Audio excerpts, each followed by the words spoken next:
Meus irmãos, nós temos, desde o início do ano, meditado na Epístola de Paulo aos Efésios e hoje eu gostaria de convidá-los a continuar esse estudo no texto de Efésios capítulo 4, versículo 17, até o capítulo 5, versículo 2. Efésios 4, 17 até o 5, versículo de número 2. Nós adoramos o Senhor, nós confessamos os nossos pecados, nós ofertamos, nós falamos com Deus através dos louvores, das orações, e agora Ele vai falar conosco através da sua palavra.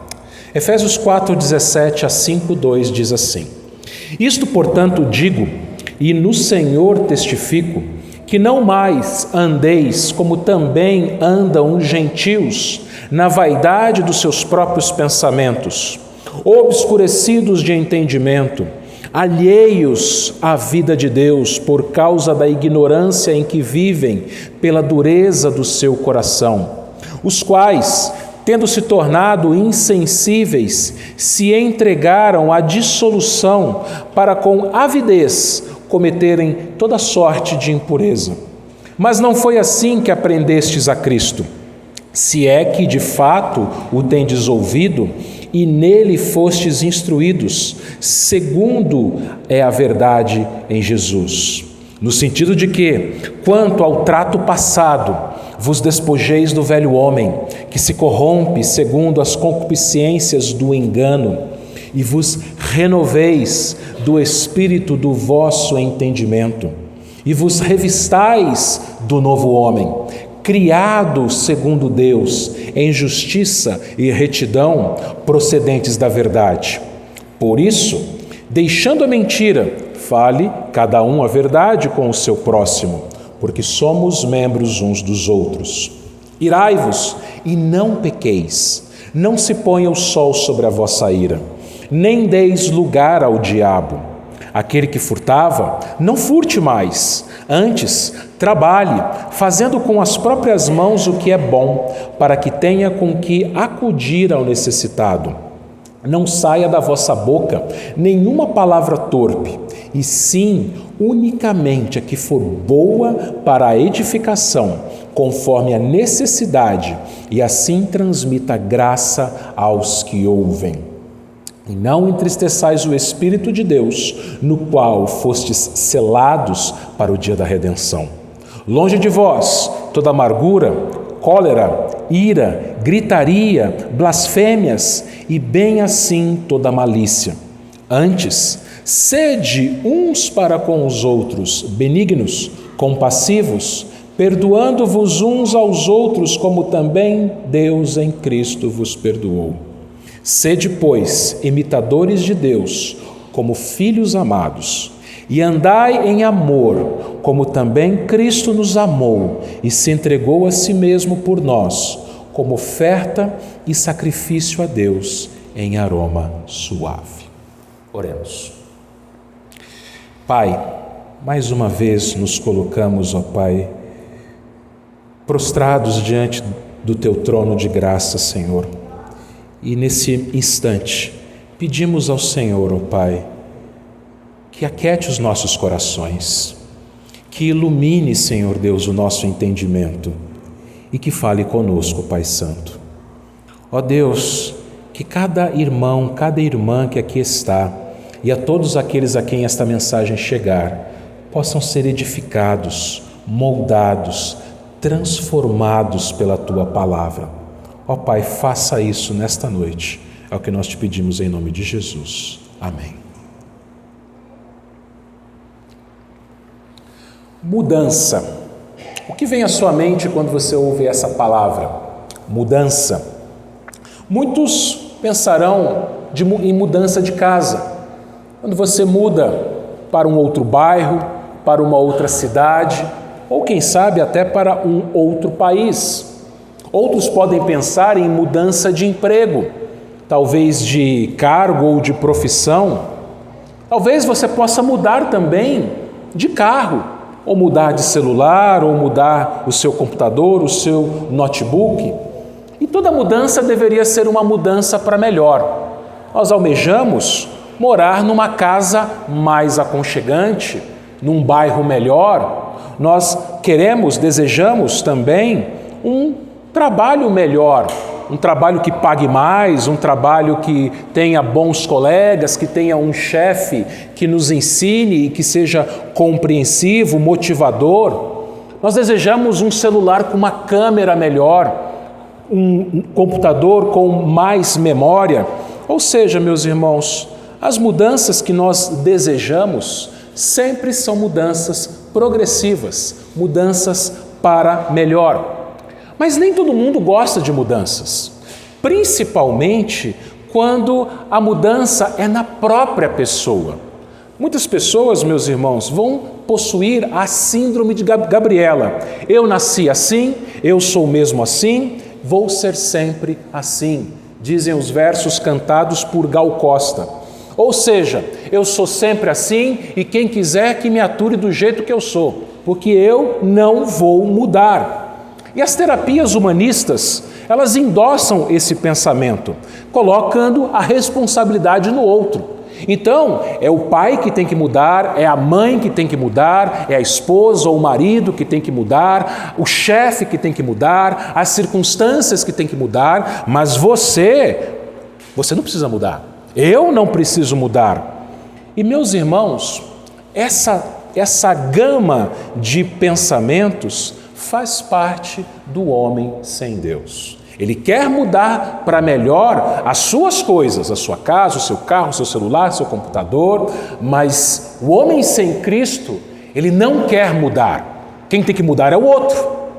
Mas não é isso que a palavra de Deus nos ensina, meus irmãos. O texto de hoje, aqui em Efésios 4:17 até o 5:2, ele fala que nós devemos mudar. Eu devo mudar. E por que eu devo mudar?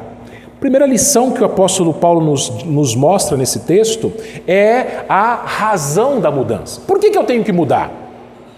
Por que é tão necessário que eu mude? Paulo diz assim no versículo 17, a parte A, a primeira parte. Isto, portanto, digo e no Senhor testifico. Observe essa palavrinha aqui, portanto. Portanto, por que ele fala portanto?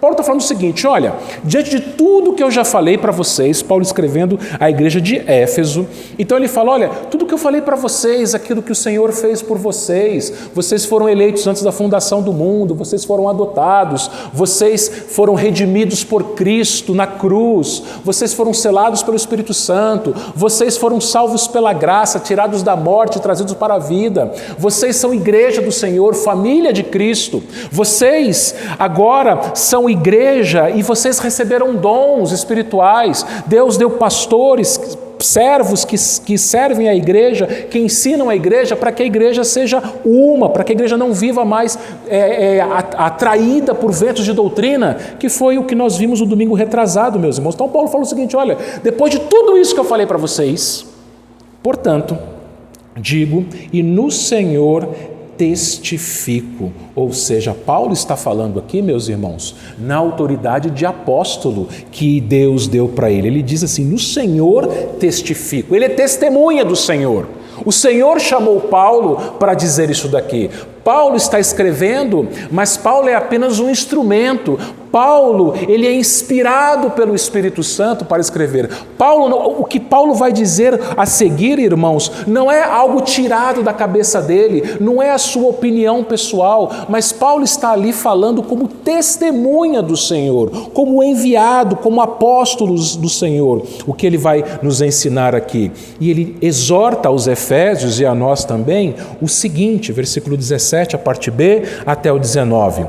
Que não andeis, como também andam os gentios, na vaidade dos seus próprios pensamentos, obscurecidos de entendimento, alheios à vida de Deus por causa da ignorância em que vivem, pela dureza do seu coração, os quais, tendo se tornado insensíveis, se entregaram à dissolução para com avidez cometerem toda sorte de impurezas. Então, se você observar aqui, versículo 17 fala: não andeis como andam os gentios. Compara com o versículo 1. Olha o capítulo 4, versículo 1. Paulo disse o seguinte: rogo-vos, pois, eu, o prisioneiro do Senhor, que andeis, aqui é positivo, andeis de modo digno da vocação que foste chamado. Então o que Paulo está falando aqui? Existe um abismo, existe um grande contraste aqui. Você, crente, você deve andar de modo digno da vocação que você foi chamado. Ou seja, você é filho de Deus, Ele te adotou antes da fundação do mundo. Você foi salvo, comprado.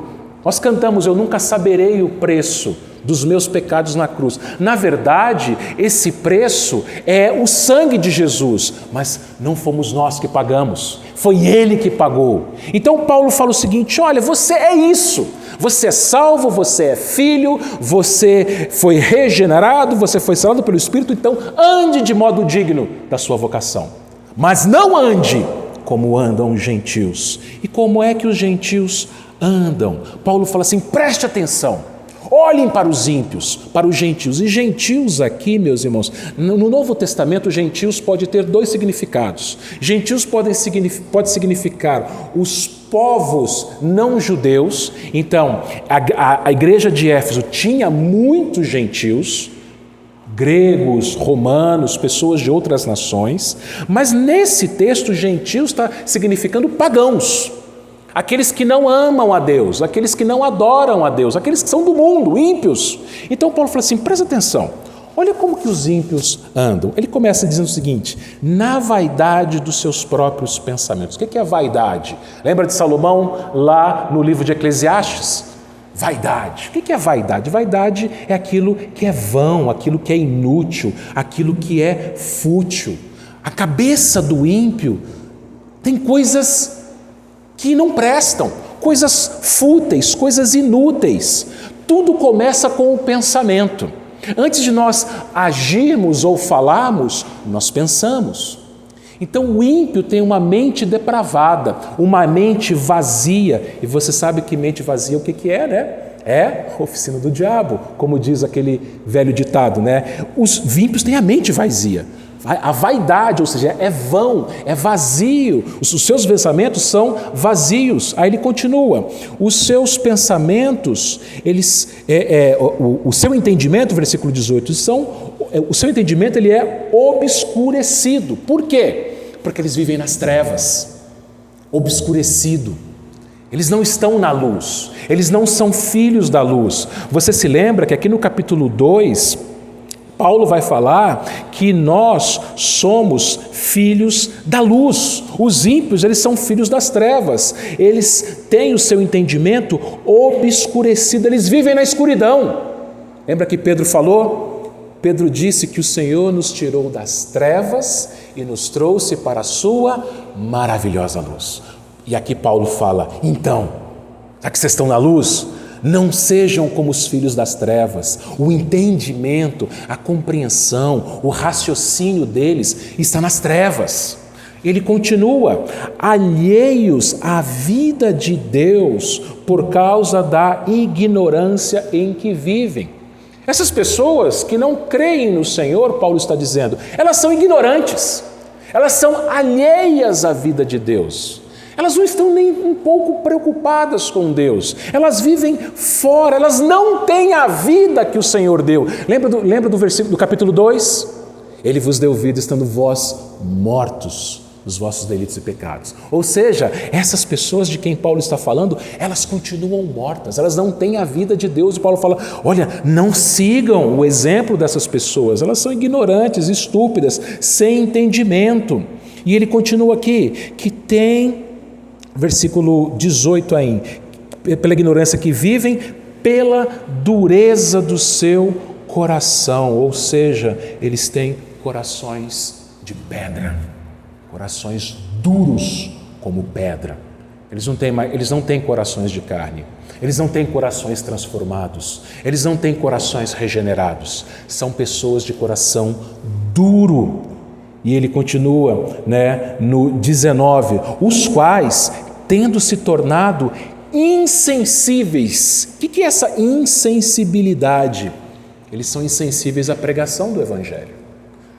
Essa pessoa ouve o Evangelho, mas ela não é transformada, porque se o seu coração está duro, ela é insensível. Paulo aqui está falando de uma mesma coisa com duas palavras diferentes: dureza e insensibilidade. São insensíveis ao Evangelho. E por causa disso, se entregaram à dissolução para com avidez. O que é essa avidez? É uma sede, uma grande sede.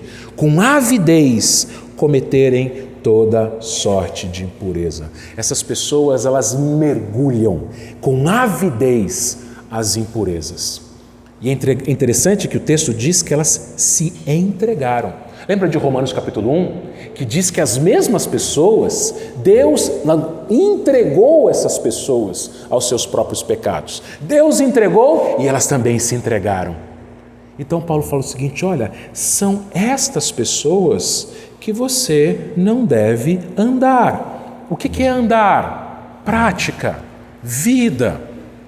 Paulo está falando o seguinte: olha, não pratiquem coisas que esse tipo de pessoas com essas características praticam. Essas pessoas estão mortas, essas pessoas têm um coração duro, essas pessoas são insensíveis ao Evangelho, essas pessoas vivem nas trevas, na escuridão, na cegueira. Aí eu faço uma pergunta para você. Você pegaria um ônibus cujo motorista é cego? Você voaria num avião que o piloto é cego? Você faria uma cirurgia com um médico cego? É claro que não. É óbvio que a resposta a essas perguntas é não. E meus irmãos, os ímpios são exatamente isso. Eles são cegos, eles estão na escuridão, eles não enxergam, eles são cegos espirituais. Por isso, os ímpios não devem ser a nossa influência. O presbítero Márcio falou hoje de manhã, na sua devocional, dos influencers, os influenciadores digitais que têm a rodo na internet, nas redes sociais. E às vezes, meus irmãos, muitos cristãos imitam, seguem essas pessoas que não acrescentam nada, especialmente crianças e adolescentes. Hoje é muito comum os pais entregarem para os seus filhos, desde a mais tenra idade, um celular. E o que essas crianças e adolescentes andam assistindo? Às vezes, meus irmãos, não são influenciadores, mas certos desenhos animados, certas séries, certos filmes podem trazer más influências para os nossos filhos e para nós adultos. Então Paulo falou o seguinte: olha, as práticas dessas pessoas não podem influenciar a sua vida, não pode moldar a sua forma de andar, a sua prática. Tome cuidado quem você segue, tome cuidado lá na sua rede social, quem que você anda seguindo, quem que você anda assistindo, quem que você anda lendo, porque esse tipo de gente, ela é cega, ela está nas trevas. E lá no versículo 1, Paulo fala: não, vocês foram chamados, a vocação de vocês é outra, vocês são filhos da luz. E aí ele continua, versículos 20 e 21. Mas, olha o mas não foi assim que aprendestes a Cristo. Se é que de fato o tendes ouvido e nele fostes instruídos, segundo é a verdade de Deus. Paulo fala aqui de aprendizado, Paulo fala aqui de instrução. Aqui é o link com o parágrafo anterior que nós vimos no domingo retrasado. Lá no parágrafo anterior, o que Paulo falou? Que o Senhor Jesus, ele desceu à terra em humilhação, depois que ele foi morto, sepultado, ressuscitou, ele subiu aos céus em glória e dos céus ele deu dons aos homens. Ele citou alguns dons que os líderes da igreja, pastores, presbíteros, possuem esses dons com vistas, versículo 12 aqui de Efésios 4, ao aperfeiçoamento dos santos, versículo 13, a unidade, versículo 14, a não andarmos mais em vento de doutrina, versículo 15, a seguir a verdade em amor. Então Paulo fala o seguinte: esses homens receberam dons do Senhor Jesus para ensinar vocês, igreja. Paulo está falando aqui. Então vocês foram instruídos, vocês aprenderam isso. Vocês têm que entender, igreja, Paulo está falando aqui, que vocês não devem seguir o que o mundo faz. Vocês não devem seguir os passos desses influenciadores cegos, pagãos. Mas aquilo que vocês aprendem na igreja, que vocês foram instruídos, que vocês foram ensinados segundo a verdade, que é a verdade em Jesus. A palavra é a verdade. Santifica-os na palavra, a tua palavra é a verdade, diz o Senhor Jesus em João 17:17. E o cristão verdadeiro, ele tem fome dessa palavra. O cristão verdadeiro, a ovelha de Cristo, ela quer ser instruída, ela quer aprender, ela aproveita todas as oportunidades que a igreja lhe oferece para vir comparecer e aprender a palavra de Deus. A ovelha de Cristo, ela vai buscar, ela vai ler bons livros, ela vai ler a sua palavra na devocional doméstica, no culto doméstico. A ovelha de Cristo, ela quer aprender, ela tem fome da palavra de Deus. Deuteronômio 8:3 e Mateus 4:4 dizem: não só de pão viverá o homem, mas de toda a palavra que procede da boca de Deus. Por isso, meus irmãos, Paulo está falando o seguinte: olha, o crente não deve viver de jeito nenhum como um ímpio. Um crente deve moldar a sua vida, o seu andar, conforme aquilo que ele tem aprendido, a verdade em Jesus. E aqui está a grande responsabilidade dos que ensinam. De nós que somos pastores, presbíteros, professores de escola dominical, Deus nos deu o dom do ensino. E nós devemos ensinar à igreja a verdade em Jesus, para que a igreja se torne cada vez mais santa e cada vez menos impura, cada vez mais distante da prática mundana e cada vez mais próxima da verdade que é Cristo Jesus. Então Paulo continua o seu pensamento nos versículos 22 a 24, quando ele diz: no sentido de que quanto ao trato passado, vos despojeis do velho homem, que se corrompe segundo as concupiscências. O que é concupiscência? Desejos do engano, ou seja, o velho homem ele tem desejos enganosos, desejos que aparentemente são agradáveis, são prazerosos, mas na verdade são enganosos. Lembra da serpente no Éden, que enganou Eva? Ela mostrou para Eva um fruto que Eva olhou e desejou, era bom. Ela falou assim: é agradável aos olhos. Que fruto que tem uma aparência apetitosa, mas era engano. Paulo fala então: se despojem do velho homem que se corrompe segundo as concupiscências do engano, e vos renoveis no espírito do vosso entendimento, e vos revistais do novo homem, criado segundo Deus, em justiça e em retidão, procedentes da verdade. Quando a gente toma banho, acho que você deve ter tomado banho antes de vir para cá, né? Quando a gente toma banho, a gente muda de roupa. A gente tomou banho, agora a gente está limpo, nós vestimos então uma roupa limpa, certo? Não convém que você tome um banho, fique limpinho e vista uma roupa suja. Não convém isso. Nós fomos lavados pelo sangue de Jesus. Nós estamos limpos. E lembra do lado do Salmo 149? Ele nos adornou com salvação. E agora nós vestimos as vestimentas de um novo homem. Não aquelas roupas sujas e velhas do velho homem, que são aquelas práticas velhas, mundanas, que a gente tinha antes da nossa conversão. Aqueles pensamentos corrompidos, imorais, que a gente tinha antes da nossa conversão. Aquele palavreado sujo, imoral, inútil, que a gente tinha antes da nossa conversão. Isso é a roupa velha, isso é o velho homem. Agora nós fomos vestidos com uma nova roupa. Somos agora novas criaturas, novos homens, novas mulheres, criados segundo Deus, em justiça e retidão, procedentes da verdade. Eu não sei se você já percebeu,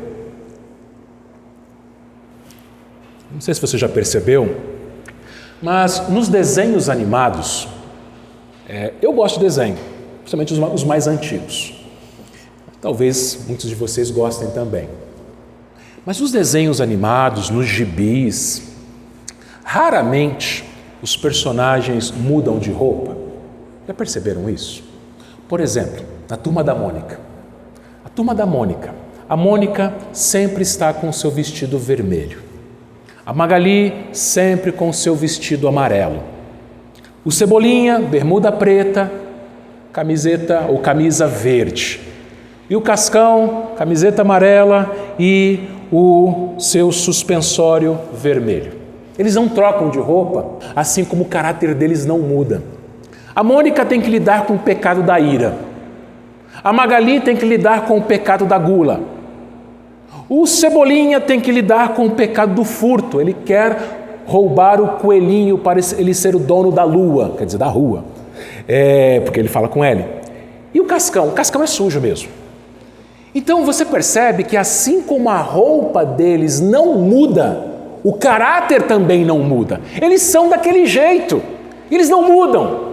E Paulo está falando o seguinte: olha, vocês têm que mudar, vocês têm que deixar fora, vocês têm que abandonar a roupa velha, as práticas velhas, o caráter velho. O que é velho passou, você não é mais aquela pessoa que era cega, que estava obscurecida, que estava morta dos seus delitos e pecados. Você agora é uma nova pessoa, você é um filho de Deus, você é salvo, você tomou um banho do sangue de Cristo, você foi lavado pelo sangue de Cristo. Então vista uma roupa nova, tenha um caráter novo, tenha práticas novas, diferentes. Pense em Adão como o velho homem e Cristo como o novo homem. Você lembra o que Adão fez? Adão foi criado nu. E ele e Eva, enquanto santos, viviam nus e eles não se envergonhavam. Após o pecado, seus olhos se abriram e eles viram que eles estavam nus. E a primeira atitude de Adão foi fazer uma roupa. Ele fez roupas para si, para sua mulher, de folhas. Só que, veja, meus irmãos, Adão, ele se escondeu de Deus. Ele tentou resolver o seu problema da nudez do seu próprio jeito. Ele fez as suas próprias roupas. Quando Deus o chamou, ele fugiu de Deus. Quando Deus o confrontou o seu pecado, ele não confessou o pecado, mas ele culpou a esposa e culpou o próprio Deus. É isso que os filhos de Adão fazem, meus irmãos. Os filhos de Adão, eles fogem de Deus. Alguns até fazem parte da igreja visível, mas eles tentam resolver os seus problemas do seu próprio jeito. Eles tentam se revestir de justiça própria. Eles colocam a culpa nos outros. Eles acham que os outros é que precisam mudar, não eles. Eles fogem da palavra de Deus, da voz de Deus. Esses são os filhos de Adão. Já os filhos de Deus são diferentes. Os filhos de Deus, eles receberam a roupa de Cristo.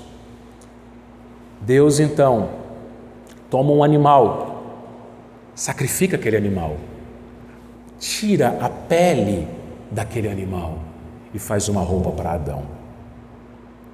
A roupa que Deus nos veste é o próprio Cristo. Aquele animal apontava para Cristo, que morreu na cruz, e nós fomos vestidos, adornados com a sua salvação. Salmo 149 novamente. Então Paulo está falando o seguinte: olha, não seja como Adão, Não use as roupas de Adão, porque elas vão apodrecer, elas são enganosas. Mas vocês são diferentes. Deus criou vocês para uma vida nova, para uma renovação mental. Olha o versículo 23. E vos renoveis no espírito do vosso entendimento. Lembra que hoje de manhã a gente falou lá em Romanos capítulo 12? Né? Que nós devemos renovar o nosso entendimento. Paulo nos mostra, meus irmãos, mais uma vez, que tudo começa na nossa mente. A mudança começa na mente, no seu modo de pensar, porque senão seríamos legalistas. Você pode até ter práticas corretas, palavras corretas, mas se a sua mente não foi renovada, então não mudou nada. É puro legalismo, é pura aparência. Começa aqui dentro. E Paulo, então, ele vai falar como é que nós abandonamos o velho e nos revestimos do novo na prática. Essa é a segunda lição que esse texto nos ensina. A prática da mudança. O versículo 25 até o versículo 32, Paulo ele vai dar alguns exemplos de pecados que nós devemos abandonar, velho homem, e virtudes que nós precisamos praticar, novo homem. Primeiro, Paulo fala da mentira versus a verdade, versículo 25. Por isso, deixando a mentira, fale cada um a verdade com o seu próximo, porque somos membros uns dos outros. Por isso, Paulo fala, olha, eu dei toda essa introdução, que vocês não podem andar conforme os pagãos, os gentios, que vocês devem se despojar do velho homem, da velha roupa e se revestir da nova roupa, do novo homem. Por causa disso, se você prestou atenção em tudo que eu falei para você, pare de mentir. Paulo fala, para de mentir, deixe a mentira, Paulo diz. Quem é o pai da mentira? Satanás, o Senhor Jesus Cristo diz. E Cristo é o caminho, é a verdade, é a vida. Nós somos salvos por aquele que é a verdade. E meus irmãos, o cristão, ele não pode mentir de jeito nenhum. Se você é filho de Deus, filho da luz, filho do Senhor, você não pode, eu não posso, nós não podemos mentir de jeito nenhum. E existem certas coisas que são disfarçadas, que na verdade são mentiras. Por exemplo, um exagero. Quando você conta uma história e você fala alguma coisa e você exagera, e geralmente a gente exagera para o nosso próprio benefício, né? Conhece aquelas histórias de pescador? Eu pesquei um peixe desse tamanho. Então a gente exagera, é uma mentira. Meias verdades são mentiras, mentiras completas. E a palavra grega original aqui, que foi traduzida para mentira, é falsidade. Paulo está falando aqui de mentira falada, mas está falando também de falsidade, agirmos, usarmos de falsidade. O 9º mandamento diz que nós não devemos dizer falso testemunho, né? Nós não podemos viver e nem falar aquilo que é falsidade. Não podemos nos portar com falsidade diante do nosso irmão, mas precisamos em todo tempo ser verdadeiros. E a mentira, meus irmãos, ela é usada conforme a nossa conveniência. Quer alguns exemplos? Por exemplo, quando eu quero levar alguma vantagem, quando eu quero enganar alguém. Por exemplo, colar na prova. Colar na prova é uma mentira, é uma falsidade. Porque quem cola, ele está enganando o professor. É uma mentira. Na sua faculdade ou na sua escola, você plagiar no seu trabalho, você citar coisas ali e sem citar a fonte, é uma mentira, é uma falsidade.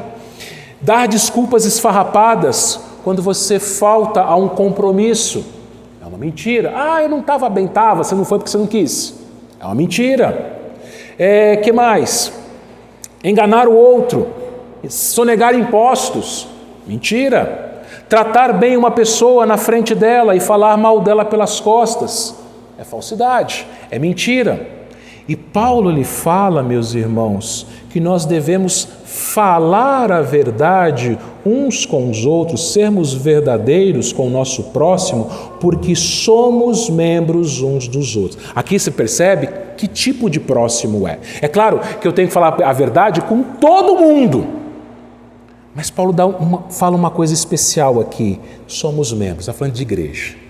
Somos membros uns dos outros. Eu tenho que falar a verdade com todo mundo. Inclusive na igreja, Paulo fala. Na igreja, aliás, deve existir comunhão e não divisão. O pastor John Stott, ele afirmou o seguinte, abro aspas, a comunhão se baseia na confiança e a confiança se baseia na verdade. Portanto, a falsidade mina a comunhão, enquanto a verdade a fortalece. Fecho aspas. John Stott, ele disse que só é possível haver comunhão na igreja quando existe verdade. Quando os relacionamentos são relacionamentos de verdade. Não há falsidade, não há engano. Nós precisamos, irmãos, nos nossos relacionamentos, sermos transparentes. Não podemos usar do subterfúgio, ou melhor, do pecado, da falsidade, da mentira. Se você vê o seu irmão pecando, o que você deve fazer? Você não falar nada e falar pelas costas? Você viu aquele irmão que fez aquilo, ou que falou aquilo outro? Não, o Senhor Jesus Cristo nos ensina em Mateus 18 que nós devemos confrontar o irmão, em amor, obviamente, mas é a verdade, não deixar o irmão ali no pecado dele. E como isso é comum em nosso meio, como isso é comum, isso é mentira, isso é falsidade, Paulo fala. E quando o irmão pecar contra você, perdoe, e quando você pecar contra o irmão, perdoe, assim como Cristo nos perdoou, né? Nós vamos ver isso mais para frente aqui também. Segundo, o pecado da ira, versus, né, o entregar para o Senhor. Olha o versículo 26 e 27.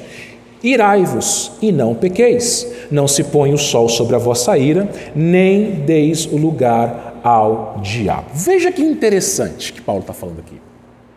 Paulo não está presta atenção, Paulo não está dizendo que a gente não deve se irar.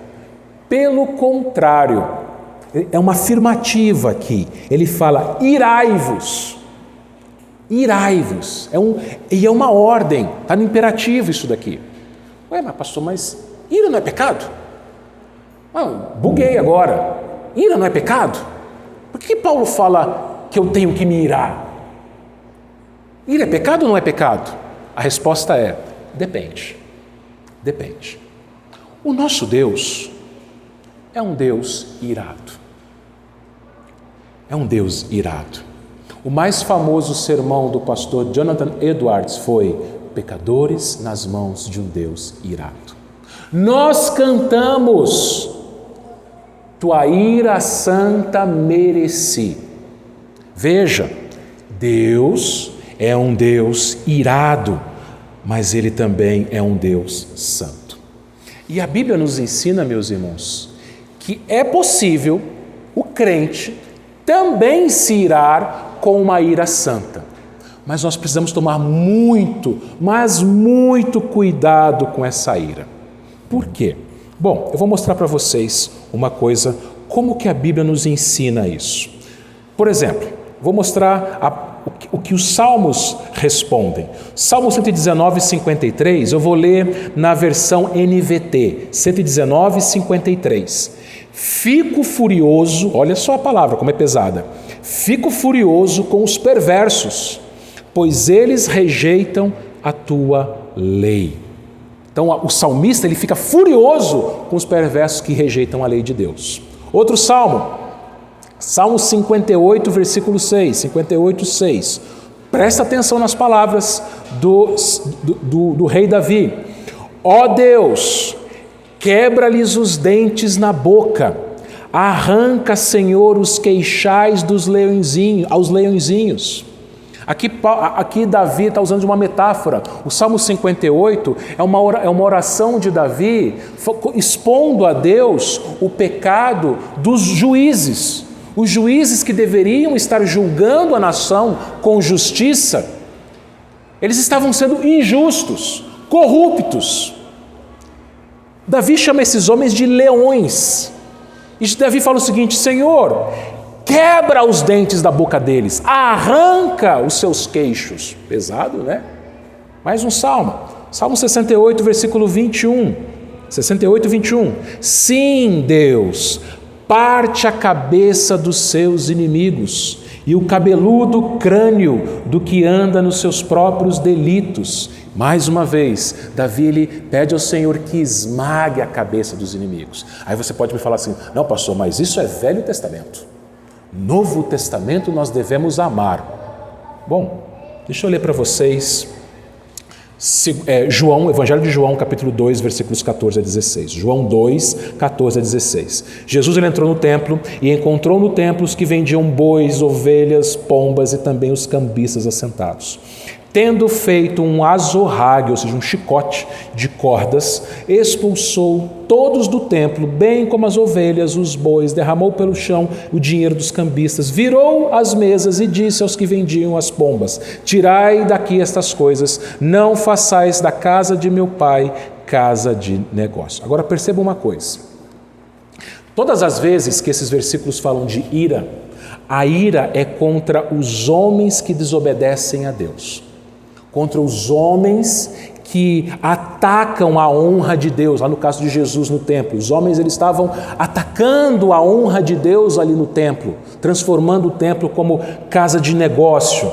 A ira santa e justa ela é possível, mas essa ira não me autoriza a ser vingativo. A vingança pertence a Deus. Uma terceira coisa, os salmistas eles manifestam a sua ira em orações. O que tudo isso está nos ensinando, meus irmãos? Ensinando o seguinte: primeiro, eu posso e até devo me irar contra aqueles que desobedecem a Deus, mas essa ira não deve me mover a uma explosão de ira e nem uma implosão de amargura. Mas essa ira deve fazer com que eu coloque diante de Deus a minha ira. Senhor, veja a situação do nosso país. Um exemplo: homens que deveriam estar governando com justiça, com equidade, mas esses homens são corruptos. Senhor, esses homens são teus inimigos, Senhor. Eu odeio isso. Lembra Davi no Salmo 139? Nós lemos: Senhor, são inimigos de bado. Eu os odeio com ódio consumado.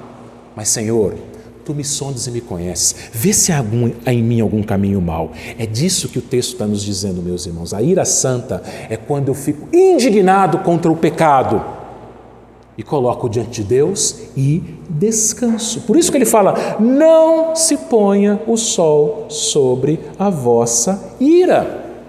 Ela é um tempo muito curto. Você fica indignado com o pecado, você coloca diante de Deus e dorme tranquilo. E dorme tranquilo. Um outro exemplo: casais. Todos os casais, mesmo os casais cristãos, às vezes têm o seu desentendimento. E se você tem o seu desentendimento com o seu cônjuge, você vai dormir brigado com ele? Não se põe o sol sobre a vossa ira. Se você teve um desentendimento com o seu cônjuge, um pai, uma mãe que teve um desentendimento com o seu filho, antes de dormir, ore ao Senhor. Confesse o seu pecado se você pecou contra o cônjuge, contra o filho, contra o pai. Peça perdão, perdoe. Paulo fala: não deixe a ira criar raiz, porque se passar da noite para o dia, vai criar raiz de amargura. E o diabo, versículo 27, vai se aproveitar disso. Como o diabo é astuto, como o diabo ele é sagaz, ele olha para a gente irado, e mesmo que seja uma ira justa, ira contra o pecado, se você deixar passar da noite para o dia, aquela ira vai criar raiz de amargura. E o diabo vai se aproveitar disso, dessa situação. e vai fazer você pecar. E aquela ira que antes era uma ira santa, justa, se torna uma ira pecaminosa. Então, por isso que Paulo fala, vocês devem se irar, mas não pequem. Seguinte, Paulo fala a respeito do furto versus o trabalho. 28, aqueles que furtavam, não furte mais, antes trabalhe, fazendo com as próprias mãos o que é bom, para que tenha com que acudir ao necessitado. Irmãos, esses pecados que Paulo está falando aqui eram pecados aceitáveis na cultura pagã, lá na cidade de Éfeso, lá no Império Romano. Era aceitável a mentira, era aceitável a ira pecaminosa, era aceitável o furto. Mas Paulo fala, olha, não furte mais, não furtem mais. E furtos, meus irmãos, assim como a mentira, são bem sutis. Você pode falar, não, eu sou crente, eu nunca roubei nada. Coisas como eu já citei, colar na prova, além de mentira, é um furto. É um furto. Outro exemplo, um empregado que chega atrasado e é preguiçoso, ele está furtando o seu patrão. Outro exemplo, não trabalhar, ser preguiçoso e se aproveitar dos outros, é furto também. Levar suprimentos do seu trabalho para casa, mesmo que seja uma caneta, você pegou uma caneta, que não é sua, é da empresa, é furto também.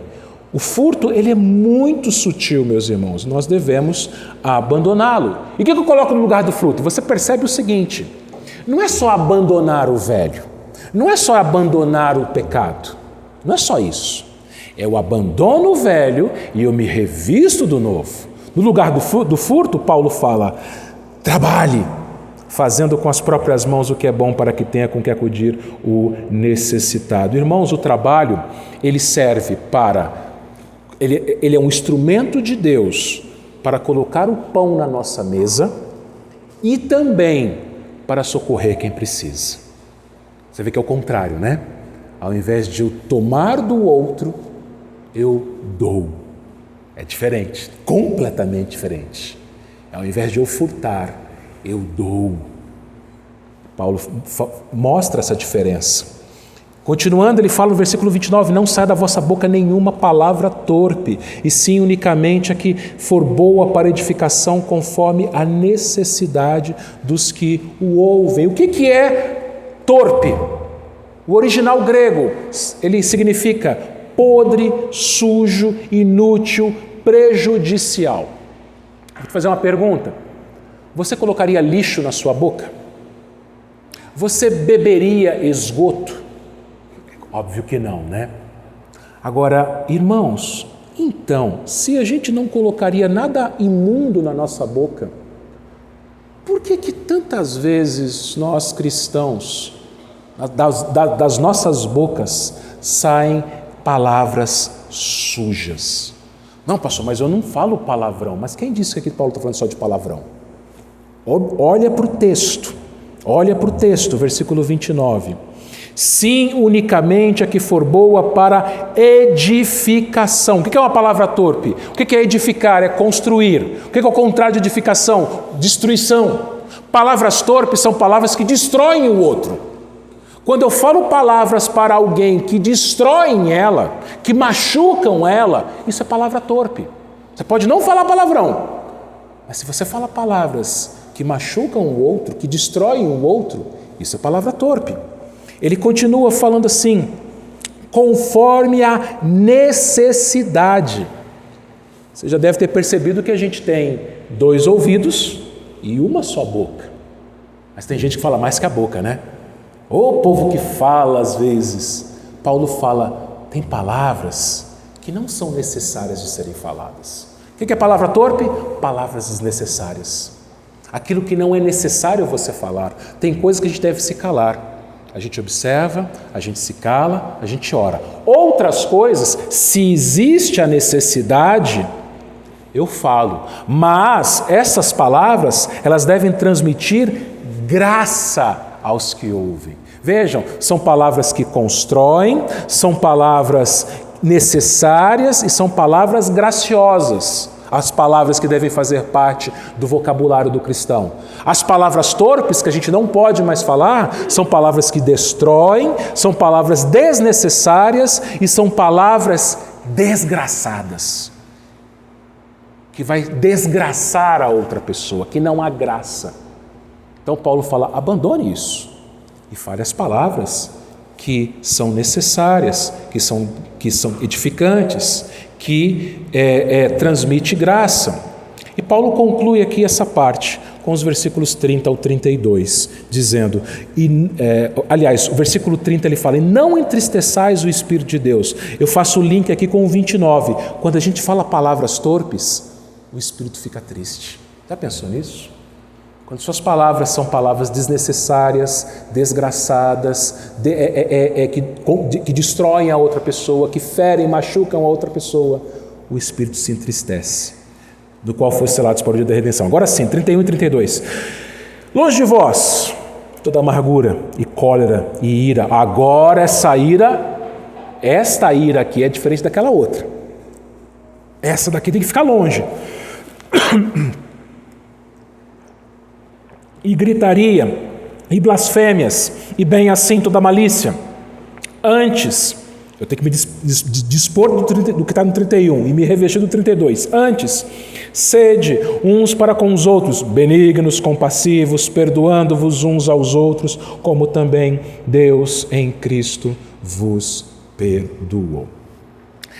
Geralmente, meus irmãos, nas cidades, o aterro sanitário, também conhecido como lixão, ele fica bem afastado da cidade.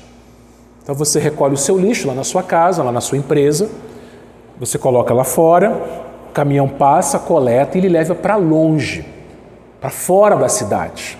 Por quê? Porque tem um cheiro ruim, porque é podre. Você não quer lixo perto de você, você manda o lixo para longe. Paulo fala isso no versículo 31. Longe de vós está todo o lixo, tudo que não presta. Amargura, cólera, ira pecaminosa, gritaria, blasfêmias e toda malícia. Antes, benignos, compassivos, perdoando-vos uns aos outros, como também Deus em Cristo vos perdoou. Ou seja, o perdão é a marca registrada da igreja. Aqui Paulo fecha, se eu perdoo, eu serei capaz de fazer tudo o que está aqui para cima. Porque eu vou perceber o seguinte, que eu não sou melhor que o meu irmão. Ele precisa mudar, mas eu também preciso mudar. O perdão é a marca registrada da igreja, meus irmãos. Por isso que nós oramos o Pai Nosso. Perdoa as nossas dívidas, assim como eu perdoo assim como o Senhor nos perdoa. É o que ele fala aqui, meus irmãos. E aí nós concluímos com a terceira e última lição, a mais curta, mas que fecha o nosso sermão. A terceira e última lição desse texto, que é o objetivo da mudança. Capítulo 5, versículos 1 e 2.